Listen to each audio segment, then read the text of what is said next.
Para kanino nga ba ako bumabangon? Para sa pangarap ba? O para sa sarili?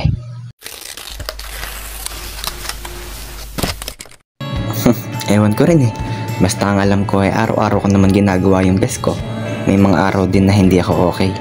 Pero nilalaro ko lang yan. Kaya ang laki ng pasasalamat ko rito sa basketball. Kasi ito yung natatakbuhan ko kada may problema ako. Dito ako sumasaya.